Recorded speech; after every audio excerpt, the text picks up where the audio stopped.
선임 소식이 전해진 뒤에 애프터장에서 12%가 올랐었어요. 그만큼 시장이 리프탄에게 큰 기대를 갖고 있다. 역대 그 어떤 인텔 CEO보다도 리프탄 전 케이던스 CEO이자 인텔 이사회에 이제 속해 있었던 분이 인텔의 새 CEO로 임명이 됐습니다. 표류를 하고 있던 인텔이 새로 CEO를 이제 3개월, 4개월 만에 선임하게 된 건데, 리프탄이란 분은 원래는 전임 CEO인 팻 겔싱어가 영입을 했던 이사진이에요. 근데 이제 겔싱어를 포함한 이사진과 완전 크게 다투고 작년 8월에 사퇴를 했어요. 주가가 한 6%대 폭락을 하면서 시장에 큰 충격을 줬었습니다. 인텔은 겔싱어가 갑작스럽게 물러나고 뭐 외부 CEO를 영입을 하겠다면서 임시 CEO, 공동 CEO 체제로 굴러가고 있었는데, 그게 벌써 한 3달이 넘었었죠. 너무 CEO 공백이 장기화되니까 결국에는 이사회가 이제 백기를 들고 자기들과 싸우고 회사를 일찌감치 나갔던 리프탄이 옳았다, 이런 결론을 내린 셈이 됐습니다. 리프탄이 그래서 누구인가 하면 이 케이던스라는 회사를 굉장히 장기간 오랫동안 CEO를 맡으면서 성공적으로 이끌어오신 분이고, 그 전에는 VC에서 일하셨다고 해요. 이분이 이끌었던 케이던스라는 회사가 어떤 회사인가 할 때, 케이던스가 EDA 회사입니다. EDA가 일렉트로닉 디자인 오토메이션이라는 뜻인데, 설계하실 때 CAD를 많이 쓰잖아요. 그러니까 반도체 설계계의 CAD인 거예요. 엔비디아 같은, AMD 같은 팹리스 회사나 아니면 뭐 TSMC나 삼성 같은 파운드리나 모두 이제 케이던스를 비롯한 EDA 소프트웨어를 씁니다. 그렇기 때문에 팹리스와 파운드리 모두와 친하고 양자에 대한 이해도가 굉장히 높을 수밖에 없죠. 전반적인 업계에서 통용되는 기본 툴을 만드는 회사인 거잖아요. 3대 EDA 회사가 있어요. 뭐 시놉시스라는 회사가 또 있고, 케이던스가 있고, 지멘스가 있습니다. 그 중에 1등 회사는 시놉시스예요. 예, 시놉시스가 오랜 기간 동안 1등을 하고 있는데, 케이던스를 이분이 이끄시는 동안 되게 점유율이 쭉쭉 올라와서 지금은 이제 시놉시스와 차이가 크게 나지 않는 걸로 알고 있습니다. 아무래도 2위 회사다 보니까 좀 소비자 지향적으로 고민들을 많이 했던 것 같고, 또 리프탄이라는 분이 철저히 고객 지향적인 관점을 갖고 있다라는 것을 좀 추론할 수 있는 그런 배경이죠.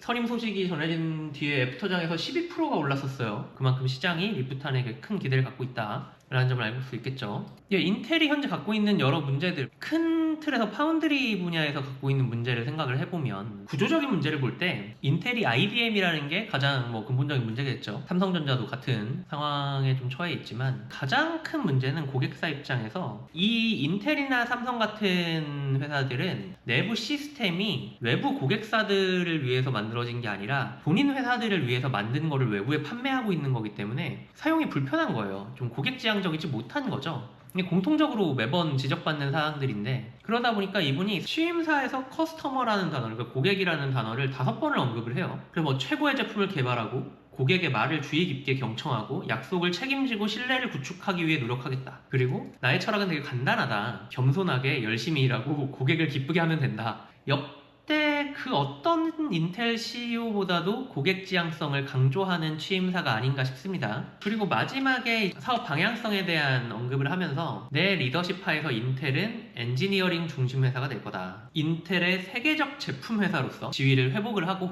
파운드리로서의 입지를 확립하겠다 라고 언급을 했어요. 제품과 파운드리라는 이 두 개의 축을 제대로 세우겠다라는 뜻을 좀 확인할 수 있었죠. 이건 전날 뉴스고 저도 이 기사를 썼었는데, 로이터가 TSMC가 트럼프 정권의 압박을 받고 있어요. 인텔 파운드리 지분을 인수하라는 압박을 받고 있는데, 이게 TSMC 입장에서는 굉장히 좀 난처한 상황이죠. 인텔은 왜냐면 잠재적인 경쟁사인데, TSMC 입장에서는 내가 왜 그래야 하는데 라고 하지만 뭐 미국에 이걸 막을 수가 없죠. 그래서 이제 TSMC가 인텔 파운드리에 같이 투자를 해줄 협력사들 또는 이제 동맹군을 모집하고 있다 라면서 언급되는 회사가 엔비디아, AMD, 브로드컴 뭐 이런 회사들이 언급이 됐어요. 저는 TSMC가 제안을 했을 수는 있을 것 같아요. 근데 뭐 이 회사들이 이걸 받아들일지는 모르겠어요. 왜냐면 팹리스 입장에서 굳이 파운드리에 이제 지분을 가져서 굳이 그럴 필요는 없잖아요. AMD 같은 경우는 뭐 아시지만 글로벌 파운드리를 옛날에 가지고 있다 결국엔 수익성이 이게 안 돼가지고 그냥 팔았잖아요. 근데 굳이 그걸 다시 하느냐? 이런 고민들이 있을 수 있고, 그래서 이 성립 여부를 떠나서 TSMC가 지금 지분 투자를 해야 하는 상황 같긴 한데, 아마 겔싱어는 여기에 반대를 했을 겁니다. 리프탄은 장기적인 이득이 될 수 있다면 굳이 뭐 자존심이나 이런 거 없이 충분히 받을 수도 있을 것 같은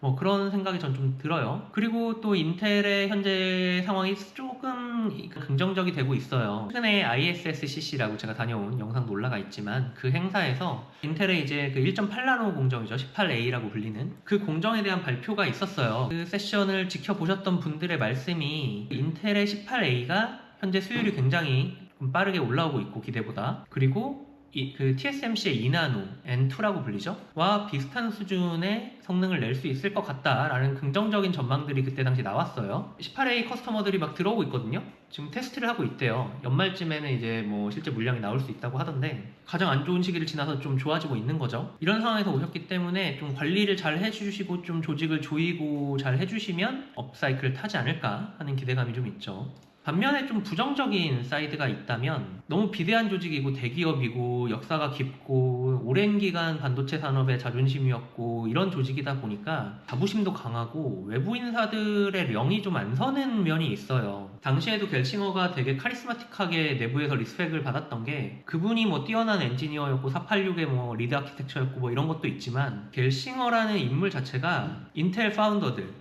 그 로버트 노이스와 고든 무어의 법칙으로 유명한 그 두 분의 적통을 이은 제자예요. 사실상 겔싱어가 그 덕분에 되게 조직을 그래도 좀 휘어잡을 수 있던 건데, 반면 리프타는 완전 외국분이기 때문에 그런 게 전혀 없죠. 그래서 내부적으로 좀 분위기를 다 잡을 수 있을까라는 의문은 남아있는 것 같습니다. 우리 삼성 파운드리는 어떡하냐. 일단 원론적으로 당연히 인텔 파운드리가 정상화가 된다면 수주 다툼에서 TSMC 외에 또 다른 라이벌이 생기기 때문에 그 삼성 입장에서는 좋을 게 없겠죠. 결과적으로 TSMC의 투자가 정말 현실화되고 거기에 엔비디아나 AMD 같은 고객사까지 투자를 한다면, 그러면 정말 삼성 입장에서는 외로운 고독한 싸움만이 남겠죠. 그런 시나리오가 아니라 인텔이 독자 노선을, 새로운 선장을 맞아서 TSMC 우리 필요 없어, 우리 알아서 잘할 수 있어, 이 상황은 역시 뭐 인텔이 그 상황에서 잘 해간다면 뭐 삼성이 또 다른 뭐 수주 다툼에서 라이벌이 생기는 거니까 좋을 건 없겠지만, 다만 TSMC의 현재 점유율이 막 60%가 넘고 너무 잘 나가고 있잖아요. 이 TSMC의 패권이 흔들리는 그런 상황 자체는 언제나 기회 요소가 되기 때문에, 외부에서 이런 파문이 인다면 삼성 입장에서도 나쁠 건 없지 않을까는 좀 긍정적인 생각도 해봅니다. 좀 아쉬운 점은 있어요. 사실 인텔이 분할 매각이 논의되던 한 3, 4개월 동안에 삼성은